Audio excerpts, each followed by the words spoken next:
On the morning of September 12, 1966, a giant dam construction site in the Soviet mountains fell silent in a way it almost never did. Not because of a strike, not because of an explosion, not because anyone had died. It stopped because one of the biggest machines on the site had started sinking into wet concrete, and for a few long minutes nobody knew whether they were watching a disaster that could still be contained or a mistake that would be sealed forever inside the dam. The valley was already hot by early morning. Dust drifted between the access roads. Fresh stone lay in piles below the unfinished wall. Compressors hammered somewhere upriver. Trucks moved in lines. Cranes turned slowly above the forms. Men shouted over engines and generators. Everything on that site ran on schedules, measurements, and pressure. This was not a small project. It was a massive hydroelectric dam rising between steep rock walls, the kind of job meant to prove what industry, discipline, and brute force could achieve. And down near one of the active pore zones, a BelAZ 540 haul truck was rolling forward with a heavy load for the dam works. That alone made people look twice. BelAZ machines were still new enough to feel unusual, especially on a project this important.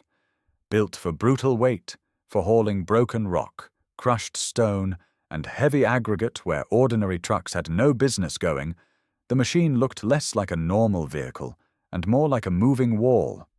It towered over the workers on foot.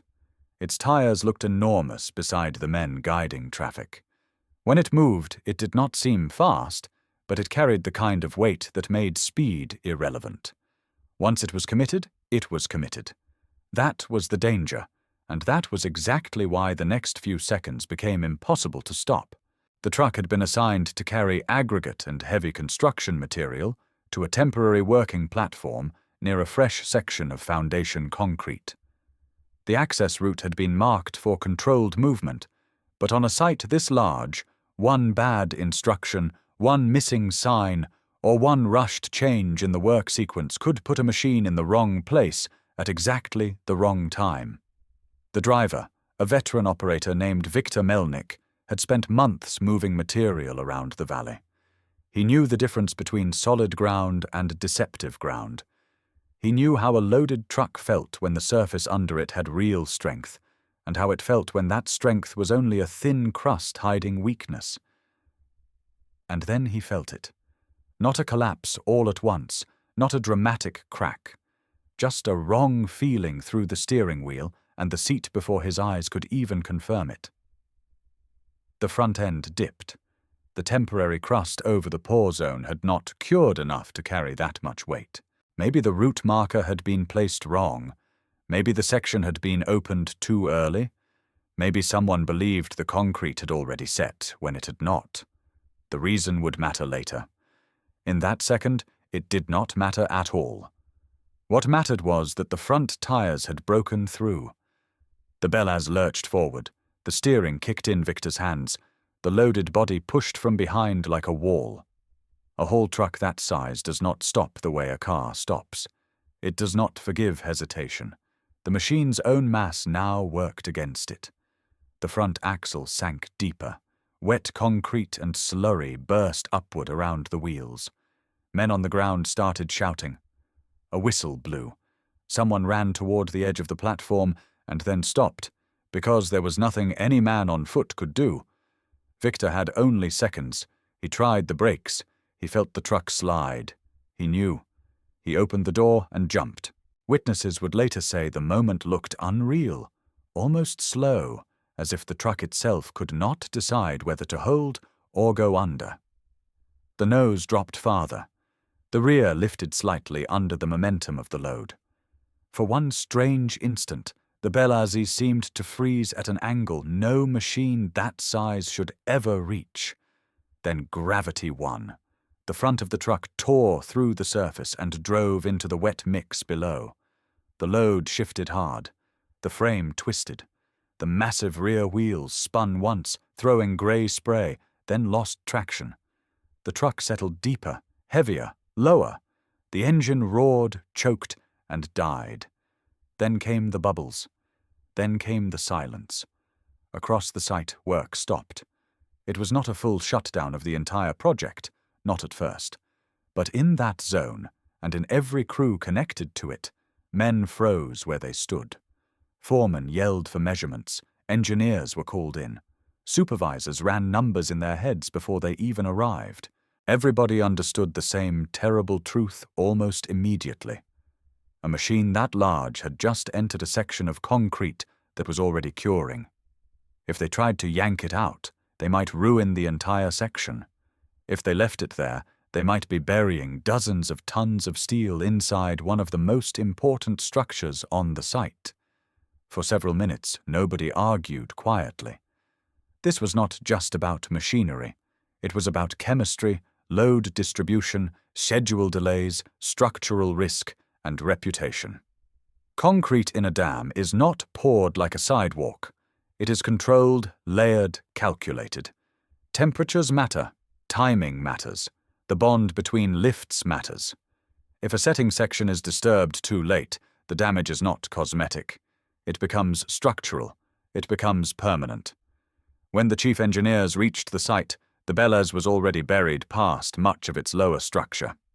The cab sat at an angle. Part of the upper body was still visible above the grey surface, but only barely. The truck no longer looked like a vehicle. It looked like a giant object being swallowed alive by the very material it had been sent there to move. The first instinct from some supervisors was simple. Get it out. Bring in cables. Bring in bulldozers. Bring in cranes. Hook the frame and drag it backward before the concrete locked around it. But the more experienced men understood the problem immediately. Pulling the truck free would not be like recovering a vehicle from mud. The BelAZ had broken into a curing section. Its weight had displaced material. Its frame had created cavities. The concrete around it was no longer uniform, and every passing minute made intervention worse. If they tore it out carelessly, they could leave giant voids in the pore, break bonding surfaces, and force demolition of a massive section that had already consumed time, labor, and money the project could barely afford to lose. A delay here was not a small embarrassment. It would echo through everything above it. The argument grew hotter under the rising sun. Inspectors wanted guarantees. Foremen wanted instructions. Safety men wanted the area cleared. Accountants were already thinking in losses per hour. The crews stood back and watched the giant truck sink inch by inch. Victor, bruised but alive, sat on a crate nearby, covered in dust and grey splatter, staring at the machine he had jumped from only moments earlier. Nobody blamed him. Any operator with sense would have done the same. He had felt the platform fail and had gotten out before the truck turned into a coffin. The real question now was what the engineers would do. Tearing apart part of the section and pouring it again might protect structural purity, but it would cost a fortune and push the schedule backward.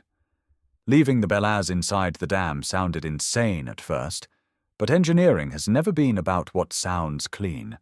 It has always been about what works under pressure. The decision, when it came, was brutal and practical.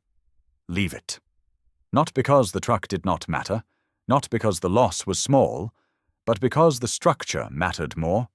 The engineers determined that the damaged zone could be stabilized faster and more safely by treating the truck as a permanent embedded mass rather than trying to remove it and destroy the surrounding section. The void risk could be managed. The immediate mix around the exposed sections could be adjusted. Additional grout could be worked into the gaps. The next lifts above the truck could be reinforced and recalculated. Cooling, stress, and bonding would all have to be reviewed. It would not be perfect, but it could hold. Once the order was given, the mood on site changed instantly. The panic did not disappear, but it turned into process. Men who had been arguing a minute before were now taking measurements, changing mix instructions, adjusting placement plans, and preparing to pour around the stranded BelAZ. The recovery operation became a burial operation. Concrete crews were ordered back into position. A modified mix was prepared for the immediate area around the truck. Finer aggregate, higher flow, more careful placement. The goal was simple. Let the material reach every hollow, every gap in the frame, every trapped space where future weakness could begin. The visible portion of the truck grew smaller with each stage. First, the lower frame disappeared, then the exposed wheel wells, then most of the body, then the corner of the cab. Some workers kept stealing glances as they worked, as if they were watching something they knew they would remember for the rest of their lives. Others refused to look at all. To them it was already over. The machine had been lost the moment it crossed that weak section. Hours later, the surface looked almost ordinary again. That was the strangest part. A truck large enough to dominate a work zone had vanished, and yet by the end of the operation, the area no longer looked dramatic. It looked controlled, smoothed over, absorbed back into the endless logic of the dam. But nobody who had seen it happen would ever forget it. The engineers did not simply move on and hope for the best. Samples were later taken from the area. Calculations were reviewed. The load distribution for the surrounding section was checked and checked again. Reinforcement plans nearby were adjusted. Extra attention was given to thermal behavior and bonding in the lifts above the buried truck. This was not a reckless cover-up. It was an emergency adaptation under pressure, and it had to prove itself. On a project like this, mistakes did not disappear just because someone wanted them to. They either failed later, or they held. And this one held. The buried BelAZ became one of those stories workers told in low voices after shifts, half as fact and half as legend. Some said the truck had been too deep to recover even in the first minutes. Some said a different decision could have saved it. Some blamed bad markings. Some blamed schedule pressure. Some blamed the kind of confidence giant projects create in men who start believing every surface will obey them. But everybody agreed on the image. The front end dropping, the driver jumping, the giant machine sinking nose first into the grey mass below, the sight going silent. Years passed. The dam rose higher. Concrete covered concrete. Lift after lift locked the buried machine deeper inside the structure. The hydroelectric station would go on to become one of the great engineering achievements of its region. It would survive heat, pressure, time, and the hard judgment that history places on every giant man-made thing. People would look at its walls and think about electricity, water, labor, and ambition. Almost none of them would think about the truck inside. But somewhere deep in that mass of concrete and steel, the BelAZ remained. Not on display, not rescued, not remembered by plaques. Just there, entombed in the body of a dam. There is something brutal about that image. A machine built to haul stone, swallowed by the very project it helped build. A truck meant to move material, turned into part of the structure. Steel, rubber, glass, cab, frame, all surrendered to a project that demanded progress more than sentiment. And maybe that is why the story lasts, because it is not only about an accident. It is about the logic of mega construction. The kind of logic that says every delay has a price, every decision leaves a mark, and sometimes the only way to save the larger structure is to sacrifice the machine. The driver survived. The project continued. The dam held. And the BelAZ never came back out. If you stand above a giant dam and look down into the valley below, everything feels permanent. The walls look eternal. The concrete looks untouchable. The whole place creates the illusion that it was always meant to exist exactly as it does now. But buried inside that permanence is a moment of human error, pressure, judgment, and improvisation. A few wrong feet, a few lost seconds, one decision made under brutal heat, and a giant haul truck sealed forever into history. That is what makes this story worth remembering. Not because the machine disappeared, but because the people in charge had to choose, in real time, between recovering what was visible and protecting what mattered more. They chose the dam, and somewhere far below the surface, the BelAZ is still there.